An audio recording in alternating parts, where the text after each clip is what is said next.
So recently you took a little pilgrimage. You went on the Camino de Santiago and I'm going to let you tell us what that is and how it really affected your life. I know I was doing a little research on it, like just seeing what it said, and I don't even know if you know this, but in 1985, only 690 people went on the Camino, Right. and in 2013, 215,000 people went on it. Yes. And at other certain times it's been bigger, certain times it's been less people, but it seems like there's been a dramatic shift in the last 30 years. I believe that I'm part of that dramatic shift because I was dramatically shifted.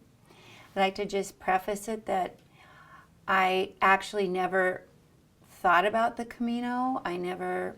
Well, can you tell people what it is? Like, I'll Yeah. let you. The Camino is a pilgrimage in Europe, primarily across Spain, the Camino de Santiago. I started in a city called Saint-Jean-Pied-de-Port, which is a French city right on the border of France and Spain in the Basque Country, right at the Pyrenees Mountains. This is a pilgrimage that people have been traveling for centuries and centuries. It's called the Way of St. James.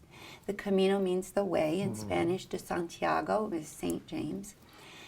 And it's a path where it is believed that the bones of St. James are buried in the cathedral in Santiago, and people came to do what they call a plenary indulgence, or bring all my sins, my errors, my woundings, my human faults, and I walk this Camino as an active form of prayer and ask for forgiveness and release, and allow yourself to have a spiritual, maybe a spiritual cleansing. And some people go because it's for religious reasons. It's Catholic, but before that it was Celtic. So it's been traveled clear. There's parts of it that were traveled by the Romans, centuries before even the Catholics started walking this Camino. It's believed to follow the Milky Way, and there's also said that there are what are called energetic ley lines underneath it. So the path itself is a very charged, energetically charged path. And walking it changes you. I went because my life kind of fell apart. And as a spiritual teacher, I had a lot of shame about that. My father died, my brother died, and instead of not just grief, I had anger, because I had a very difficult relationship with both of them. And I had intellectually forgiven them, I had spiritually forgiven them, but emotionally, I was angry. And the stress of that, and the cumulative stress of my life, my marriage fell apart. And I'd been married 30 years, so my matrix of my life all of a sudden crumbled, and I could not, in good conscience, go and teach anybody anything because I wasn't right with myself. And so I just prayed for guidance. I was very shattered.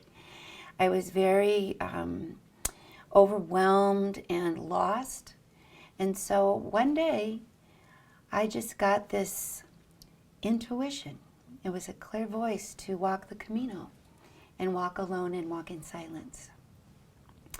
And so I, because this is how I am, said, okay. And it was a big challenge because I just, in trying to process my marriage, I went to, and all my anger, I went kickboxing and broke my kneecap.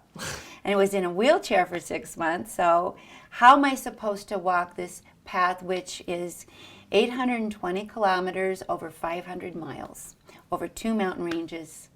And so, but I got that direction. And so what I did is I called my business partner and said, I'm out of here. I gave my responsibilities to my daughters, and I just showed up. And I don't know how I did it. My first day, I damaged all of my toes. All my toenails turned black. It was the worst weather in 100 years. And on my second day, it snowed. And I don't know how I did it. It was the path itself gave me the ability to continue. And as I walked, so many wounds surfaced, and I could look at them, and they began to break apart. And I began to see the spirit and the grace and the beauty of every single life experience and painful life experience that I don't think I could have ever arrived at had I been just, I thought I had forgiven. I'm not a person who holds grudges, but this was stuff that was stuck in my bones. This was pain and things that I had bypassed, and grief and sorrow and shame and doubt and just the human condition. And as I walked, I began to really, I kind of walked out of it, and I walked back into myself. I walked back into my authentic self, into my, what I call my true home. And the capacity to understand what forgiveness is to believe that everything happened. You don't want a different past. That's what real forgiveness is. You see it was perfect the way it was, for the lessons, for the growth. That it was all perfect for the way it was. And then, not only perfect, but they're gifts, profound gifts. That I just don't see how, it didn't work for me to just pray for forgiveness or rise above it and forgive or do what I call a spiritual bypass.